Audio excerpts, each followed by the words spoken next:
Magandang hapon po.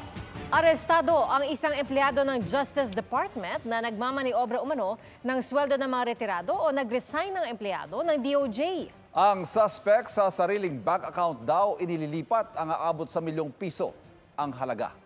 Nakatutok si John Consulta, exclusive. Pagkakuha ng senyas, pumasok na ang mga operatiba ng National Bureau of Investigation o NBI Bulacan South at NBI National Capital Region para arestuin ang kanilang target. NBI wala munang lalabas, wala munang tatayo, wala munang gagalaw. May karapatan kang manahimik. Ano man ang iyong sabihin ay maaaring gamitin sa iyo sa hukumang ito.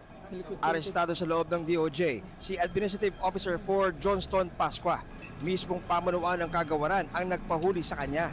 Nakatanggap daw kasi ang NBI Bulacan South ng confidential report kaugnay sa pagmamaniobra ni Pascua para ma-divert ang ilan sa mga sweldo ng mga empleyado ng DOJ. Nagawa niya ng paraan na i-activate ang payroll accounts ng mga resigned at mga retired na mga DOJ regional prosecutors.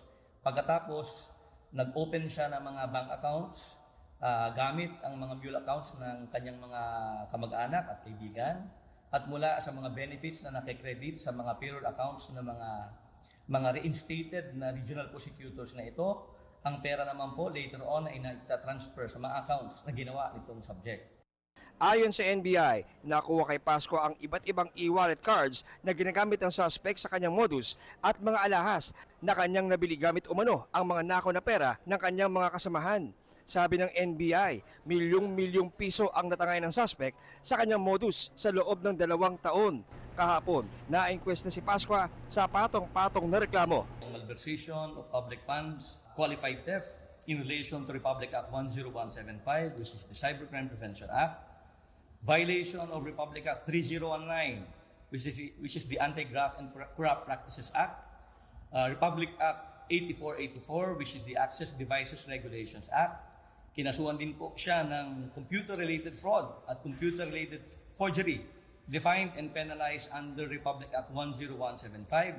At finally, kinasuhan din po siya ng Anti-Financial Accounts Scam Act. Hindi lamang po siya, pati ang mga kasama niyang nag-open ng accounts. Wala pang pahayag ang suspect na nasa kustodiya ng NBI. Para sa GMA Integrated News, John Consulta, nakatutok 24 oras.